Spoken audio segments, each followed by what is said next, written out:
Hello and welcome to the final video of the Charles timeline.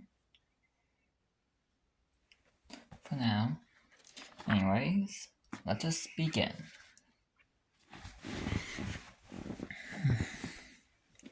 Chapter 9. The End of Charles, 1967 to 1967. Ruby was on her first night working as a night guard at Charles's pet palace. At 2 a.m., after being warned of the animatronics moving, Charles was moving as seen on the top left TV. Ruby closed the door on Charles. Charles left.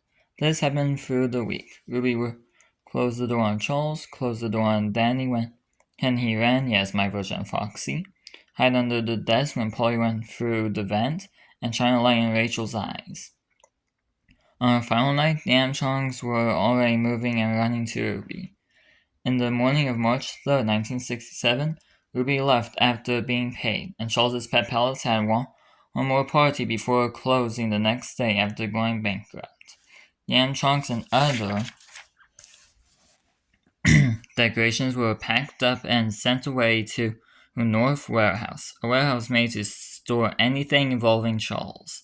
It was small, and the animatronics were now stuck in the place in their crates. They would be stuck in there for 17 years until Mike would let them out in 1984. The end of Chapter 9. Chapter 9.5 Rising from the Grave, 1984 to 1984. Cole's body was still in the Charles cat costume.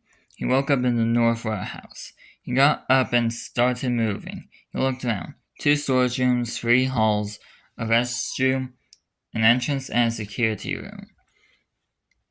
Later, Cole found the crates of Showtime Charles, Showtime Danny, Showtime Polly, and Showtime Rachel. He broke open the crates and started damaging them. He was starting to destroy Showtime Charles when he heard someone come into the building, so Cole hid.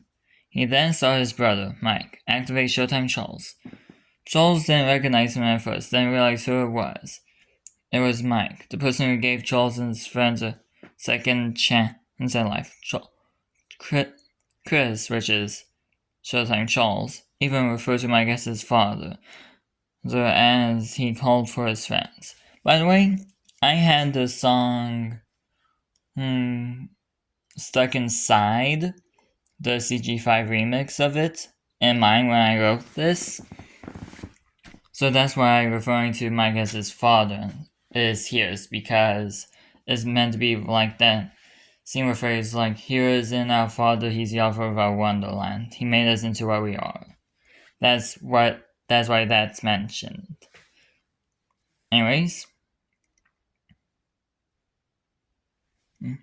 the others, Danny, Polly, and Rachel, awoke and came to Mike and Charles. Mike explained how Ruby would work at the warehouse for a week, starting tomorrow, to make sure nothing is stolen before getting auctioned off. Mike said this week would be the final chance the kids would have to kill Ruby so they could be set free. Like Finding Mechanics 2, and similar to Syntense Studios' FNAF City AU, but instead of a factory, it's a warehouse. Anyways, the kids agreed and went back to their crates and turned off. Mike left afterwards. Cole couldn't believe what he heard. His brother was still angry, and after 29 years, that is from Cole's death, by the way, Cole then heard someone enter again. It sounded Warden, however. Also 29 years? That's meant to be the fact that every horror game franchise, blah blah blah, has 30 years. This is 29 years, 1 year off. Anyways, Cole then saw the puppet Sally had burrows moving. The puppet said it was Sally and proved it by calling Cole by his name. He said to leave the kids alone. She had a plan that would free everyone and send Mike to hell. Cole said he would wait. Sally left and Cole went back to where he woke up and powered down as he waited for Ruby, his niece, to arrive so Sally's plan can work. The end of chapter 9.5. And now for the final chapter. Chapter 10. The end. 1984 to 1984. And this has a lot of writing and it's small, so for those who are reading through this, good luck. When Ruby heard that everything in the North House was going to be auctioned off in a few days, she asked Daniel North if she could watch the place at night. He agreed. Mike was told of this and went to the warehouse. He told Charles and his friends of a plan. They would try to kill Ruby so they can be free. If she didn't survive the week, then Mike would buy them all at the auction and he would bring them to Ruby's house so they could finally kill her. They all agreed to the plan. When Ruby's week started, she noticed the rules have changed for the characters. Charles was just saying just close the gate on him. Same with Danny. Things were different with Rachel and Polly, however. Rachel could be lured away with an audio recording of workers. Polly had to crawl and will try breaking into the vents through an entrance. An alarm must be played for Polly to go away.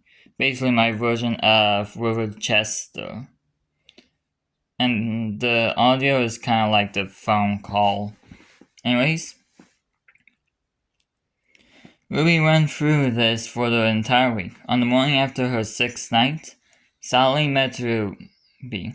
Ruby was surprised. Sally explained everything. Ruby became angry at her Uncle Mike for what he did. Sally told Ruby to burn the warehouse down.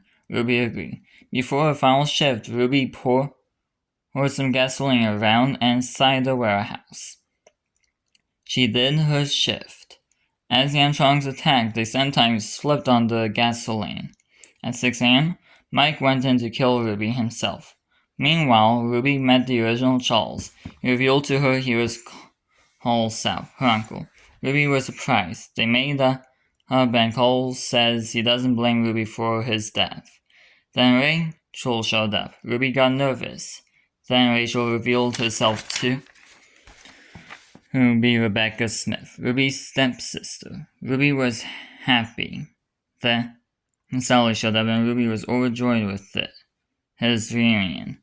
Then they all saw Mike enter the building on the cameras. This had to end.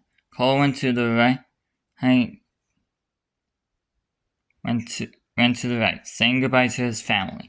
Ruby and Rebecca hugged one more time.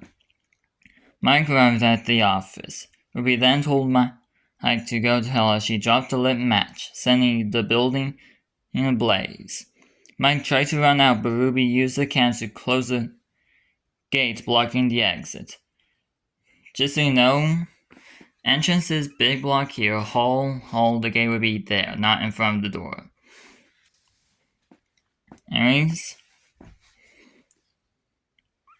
Ruby ran out through the other way, so around to the right hall. Charles, Danny, Polly, and Rachel / Rebecca burned and let the fire take them. Sally tried to get to Mike to kill him, but since she was all wood, she burned easily. Mike decided to wait for a hole to form so he can get out. Then Cole broke through the wall behind Mike. Mike ran away to get to the other side, but he caught fire and he tripped and fell. Suddenly Cole grabbed Mike by the neck and pinned him to a wall. Mike knew who it was. Cole held Mike there until the fire consumed them both. Ruby watched that as the warehouse burned. She got into a car and drove off, leaving the past behind her. The Charles franchise is over. The end.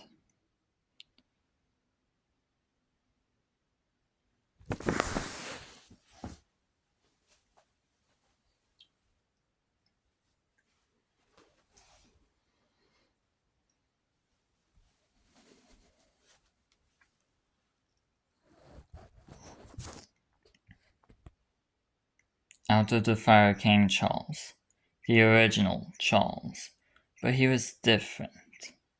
He wasn't good. He wasn't Cole anymore. His eyes changed from red to a yellow. Only one person had natural yellow eyes, and he wasn't good. Mike South has come back. The end of chapter 10.